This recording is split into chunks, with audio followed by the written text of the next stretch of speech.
Hey, what's up, everybody? Cecil Lammey here, flying solo on the Audible training camp right around the corner. And I wanted to tell you about the 5 things that I've learned over playing fantasy football for the past 32 years, whatever the number is. It's been a while. Since 1993 is when I started playing fantasy football. And some of the most important things that I've learned is number one, listen to the drum beats. Okay. It's a phrase that I coined in the fantasy circles of like listening to the drum beats, listening to what's going on. This is where beat writers and reporters can be so very important in the news process because some beat writers and reporters are just that. Some are actually football analysts. And usually every team has 1 or 2 guys that you can rely on to really understand and that they know what they're looking at. They're not just there to get a quote or report on the story or whatever, as most reporters are. And God bless all reporters. But try to find the analysts with each team. I consider that myself for the Denver Broncos. Like, I'm going to tell you what's going on from a football standpoint. Not every reporter is like that. But listen to the drum beats. When the drum beats are regular for the offseason, I can show you several examples for several different teams, not just the Broncos, of where we heard something in May, we heard it in June, we hear it in training camp in July and August. That means it's happening.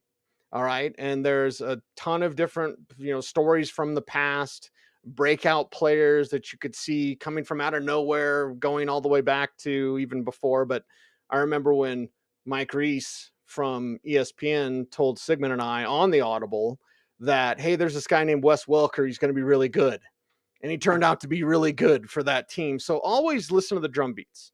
As fantasy football becomes more kind of clustered in terms of there's just so much information out there. How do you diagnose that information? Well, one, check out footballguys.com, subscribe to our free daily newsletter. Well, you'll find these sort of drum beats because we're sending you the news every day. We are going over and pouring over the news every day. Again, you have a life, we don't. So let us handle that at footballguys.com. But the drum beats can be very important because a lot of your league mates, and this kind of ties into some of my other rules or things that I've learned in playing fantasy football since 1993, is like, okay, uh, you know, everyone's going to try to play catch up right now. Some of your league mates, and maybe most of your league mates, are just starting to pay attention, just getting back into the news cycle. Hey, it's summer. Hey, not everyone follows the draft. Not everyone follows free agency. They might have finished last year and just kind of forgot about football. You didn't. And this is where, when you've heard those consistent drum beats, I'll bring up Rome Odunze, for example, with Chicago. There's consistent drum beats there about him potentially breaking out, even though some would say the third guy there with Chicago with the rookie quarterback and Caleb Williams. Well, Rome Odunze, all the reports have been very steady about him. So, that's just one small example. I could have done this whole show on drum beats you need to know. In fact, I'm going to write that down. I have to do a show on that. Drum beats, 5 drum beats you need to know. Does the algorithm like that? I hope so. Anyway, that's number one. Number 2 thing that I've learned, and perhaps I should have started this, but it's know your scoring in lineups. That's the number one thing. I get a ton of fantasy questions, and my first question back, if someone doesn't make it clear, is what's your scoring in lineup? Do you have a tight end premium? Are you starting a super flex league where you can start 2 quarterbacks, which means you draft 2 quarterbacks first? Like, these sort of rules, you need to know that. Do you have return yardage? I know in the Scott Fish Bowls out there that people go nuts for. Return yardage is a big deal. That makes a guy like Rashid Shaheed much more valuable. Marvin Mims, much more valuable in those type of leagues. So know your scoring in lineups. Number one. Now, your league should have a league Bible. It should have very well displayed and consistent rules. Don't play in these half-ass leagues, sorry, Joe, that just kind of fly by the seat of their pants and like make up rules as they go along. Again, I've been playing fantasy football since the 90s, since 93, in fact. And I can tell you that used to be a problem where something would come up. You hadn't dealt with it before, scoring change or something, and you'd have to kind of make it up on the fly. And, fantasy GMs, they don't like that. I don't blame them. You need to know the rules. You need to have a clear set of rules. And you, as a great GM in your league, you need to know your scoring and lineup. It's the number one thing. Know it, understand it, live it, breathe it, and then use it to your advantage in your draft strategy. If you're using a dominator program, then you got to change that setting or adjust for that setting in your own mind. If you're doing it, God forbid you're using a magazine or whatever, like whatever tools you're using, football guys, we've got you set up. So check us out. But like, you have to adjust for that. Not all scoring systems are the same. And when you have those little wrinkles, maybe I've seen leagues with a point per carry. These things, commissioners are trying to maybe even out some scoring, or you've got some lopsided scoring. There's still some people I run into that are afraid of PPR, which is weird, but don't be afraid of PPR. But like, you have to know your scoring and lineup because it's going to change the way that you look at things. PPR in and of itself changes the way you look at someone like a Samaje Perine get 50 catches this year. Like that. Okay, that makes him what the heck flex worthy, when in other leagues you're just not going to draft him. So understand scoring and lineup probably should have been the number one rule, but I wanted to start with the drum beats rule there instead. Number three, third rule that I've learned since playing fantasy football since 1993. Don't make me do the math. 29 years, 30 years, something. Anyway, league tendencies. And some of these kind of tie hand in hand, but you need to understand your league match. Now, maybe it's a new league. You don't know the people yet. You just joined, something like that. So this rule doesn't necessarily apply for you. Maybe you're playing in an online league, or it's a bunch of slappies behind a computer. You have no idea who they are. Okay, this rule does not apply to you. But if you play in a long time league, and again, I've been playing since 1993. I've got some long time leagues that I really look forward to. I understand the GMs that I'm going against. I know their tendencies. I know the players that they like. They probably know for me, I'll give you a little hint into my draft strategies.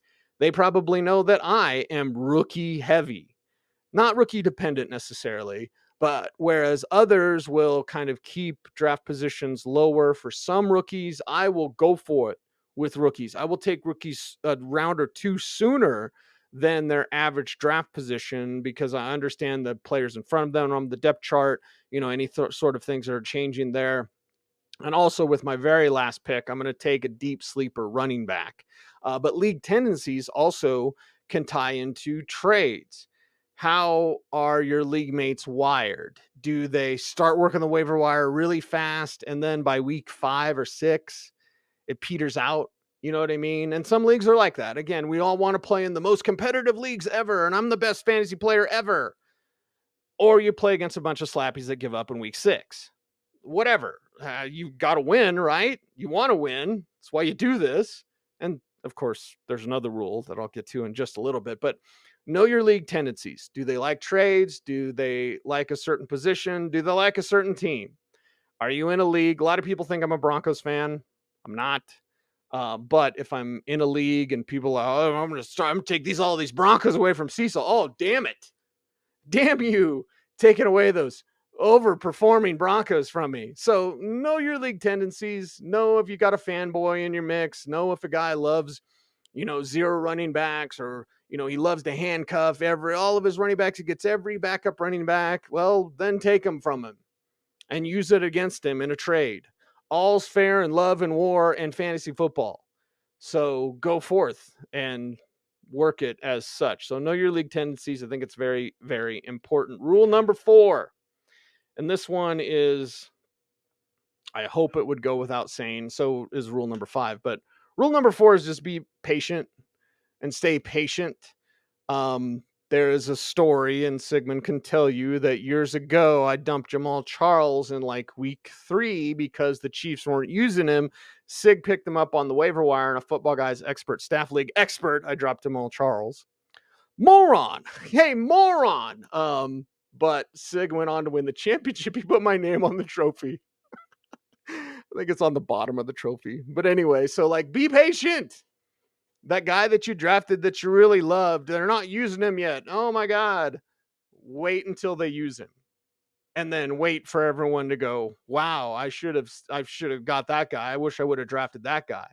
So sometimes it just requires patience. Now you can take that to the opposite, and you can be too patient, and you can just sit on things and just wait and wait and wait and wait, and then it never happens. You have to know when to strike. I guess maybe that goes into the staying patient rule here, is like you have to stay patient, but you also have to know when to hold them, when to fold them, and when to walk away and when to run and all that. And I just went Kenny Rogers on you, but like this situation requires care and attention. It's part of my holy trilogy, thoughts, emotions, and actions. Like, requires your attention. Fantasy football, you can't just show up in the draft and then not pay attention the rest of the way. So be patient. Don't be overly patient, but just know that if you've drafted a player with certain expectations, hopefully proper expectations, then you need to be patient with him as he goes through to achieve said things in his career in 2024 and beyond. And then my final thing, and this again goes without saying, but have been having played fantasy football for a million years, whatever the number is. I'm so bad at math. Alfredo, please make sure the title is correct. But from 1993 till now, what I've learned about fantasy football is you just got to have fun. All right. I know it's very serious. I know all of us are super serious fantasy players and we take fantasy football really seriously. Fantasy football has become my job and my career.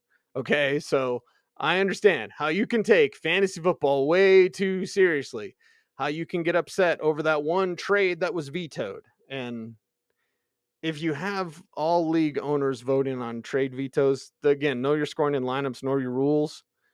That rule should probably be changed. But either way, so you got to have fun with this. I mean, we put a lot of time and effort and energy into this. Some would say maybe we shouldn't. I would just say that when you do that, make sure you're doing it with the fun. Have a fun league. Who wants to play with slappies? Third time I've said it now. Who wants to play in a league that's no fun? Hey, I won, everybody. You know, I used to not necessarily play in those leagues, but I used to like accept invitations to leagues that I wasn't real excited about playing in. And most people will bow out in 4 weeks or whatever. And so, hey, I won, everybody, against the guys that aren't paying attention. You want to go have fun and compete against the best. So make sure you have a fun league, have fun at your draft, have fun in trades, have fun on the waiver wire, have fun in the fantasy playoffs, you know, have fun at your trade deadline. If you have, I'm in a league with contracts. I have fun writing contracts for my players. As a really real GM in the really real world, T-Bird, like, yeah, you've just got to have fun. You don't do this to not have fun. So go forth and have fun this year. And that's what fantasy football is all about. Listen to the drum beats, know your scoring and lineups, know your league tendencies, stay patient, and have fun. Those are the 5 things that I've learned in playing fantasy football since 1993. And also, having worked for Football Guys since 2005, I will tell you this: we can't do it without you. So you love this show. We bring you plenty of free content. We've got big, big plans coming, not only on YouTube, but on our audio channels as well. There will be audio only shows on our podcast channel. So make sure to subscribe to the Audible there, and you'll get some audio only shows that you won't see on YouTube. If you see us on YouTube, make sure to like, comment, share, subscribe, hit the notification bell so that you never miss a vid. We appreciate you very much. But we can't do this without you checking out footballguys.com. Please go there, subscribe. It's a great price, and then help us out. That's how you support the show. We don't do any silly super chats. Hey, pay for me to say what you said on the screen. Like, we don't do anything like that. We ask that you subscribe to Football Guys. And so now we're right here in the fantasy football season. It's getting hot and heavy, and we're getting ready. And we're going to bring you, 200 more episodes this year. So it'll be like 250, 300 episodes of the Audible this year, just like we do every year. We've done the Audible since 2006. Next year is our 20th season of the Audible. We cannot do this without you. So if you want to help out the show and you appreciate Sigmund and myself and Bob Harris also on this channel, Matt Waldman on this channel, if you appreciate us, please subscribe to footballguys.com. I'm Cecil Lammey saying, go forth, be awesome, be safe, be kind, know that you are appreciated. Stay tuned, and would you please stay frosty.